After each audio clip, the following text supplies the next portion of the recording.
ನಮಸ್ಕಾರ, ನಾನು ನಿರೀಕ್ಷಾ ನಾಗರಾಜ್. ಇತ್ತೀಚಿನ ದಿನಗಳಲ್ಲಿ ಔಟ್ಸೈಡ್ ಫುಡ್ ತಿನ್ನುವರ ಸಂಖ್ಯೆ ಜಾಸ್ತಿ ಆಗಿದೆ. ಸ್ವಲ್ಪ ಟೈಮ್ ಸಿಕ್ಕಿದ್ರೆ ಸಾಕು ಫ್ರೆಂಡ್ಸ್ ಅಥವಾ ಫ್ಯಾಮಿಲಿ ಜೊತೆ ಹೊರಗೆ ಹೋಗಿ ಚೈನೀಸ್ ಫುಡ್ ಅನ್ನು ತಿಂತಾರೆ. ಇನ್ನು ಕೆಲವರು ರಸ್ತೆ ಬದಿ ಫಾಸ್ಟ್ ಫುಡ್ ತಿನ್ನಲು ಇಷ್ಟಪಡ್ತಾರೆ. ಅದರಲ್ಲಿಯೂ ಇನ್ನು ಕೆಲವರು egg fried rice, chicken fried rice, veg fried rice ಹೆಚ್ಚಾಗಿ ಇಷ್ಟಪಟ್ಟು ತಿಂತಾರೆ. ಆದ್ರೆ ನೀವು ತಿನ್ನುವ ಫಾಸ್ಟ್ ಫುಡ್ ಆರೋಗ್ಯಕ್ಕೆ ಎಷ್ಟು ಹಾನಿಕಾರ ಅಂತ ಗೊತ್ತಾ? ಹಾಗಾದ್ರೆ ನೀವು ಸೇವಿಸೋ ಫ್ರೈಡ್ ರೈಸ್ ಆರೋಗ್ಯಕ್ಕೆ ಎಷ್ಟು ಹಾನಿಕಾರ ಅಂತ ನಾನು ಹೇಳ್ತೀನಿ. ಈ ಸ್ಟೋರಿನ ಫುಲ್ ನೋಡಿ.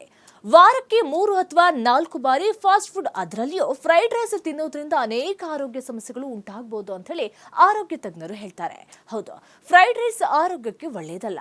ಯಾಕಂದ್ರೆ ಒಮ್ಮೆ ಬೇಯಿಸಿದ ಅನ್ನವನ್ನ ಮತ್ತೆ ಬಿಸಿ ಮಾಡಿ ಹೊರೆಯೋದ್ರಿಂದ ಮನುಷ್ಯರ ಜೀರ್ಣಕ್ರಿಯೆಯ ಸಮಸ್ಯೆಗಳು ಉಂಟಾಗಬಹುದು. ಇದು ಹೊಟ್ಟೆ ಉರಿ, ಅಜೀರ್ಣ, ಗ್ಯಾಸ್ ಮತ್ತು ಹೊಟ್ಟೆ ಉಬ್ಬರದಂತಹ ಸಮಸ್ಯೆಗಳು ಹೆಚ್ಚಾಗುವಂತ ಸಾಧ್ಯತೆ ಇದೆ.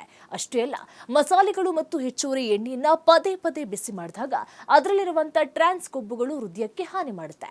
ಹೆಚ್ಚು ಫ್ರೈಡ್ ರೈಸ್ ತಿನ್ನೋದ್ರಿಂದ ಕೆಟ್ಟ ಕೊಲೆಸ್ಟ್ರಾಲ್ ಮತ್ತು ಹೃದಯಾಘಾತ ಹೆಚ್ಚಾಗುತ್ತೆ. ಹಾಗಾಗಿ ಹೃದಯ ಸಂಬಂಧಿ ಸಮಸ್ಯೆಗಳು ಇರುವವರು ಹೊರಗೆ ಸಿಗುವಂತ ಆಹಾರಗಳಿಂದ ಆದಷ್ಟು ದೂರವಿರೋದು ಉತ್ತಮ.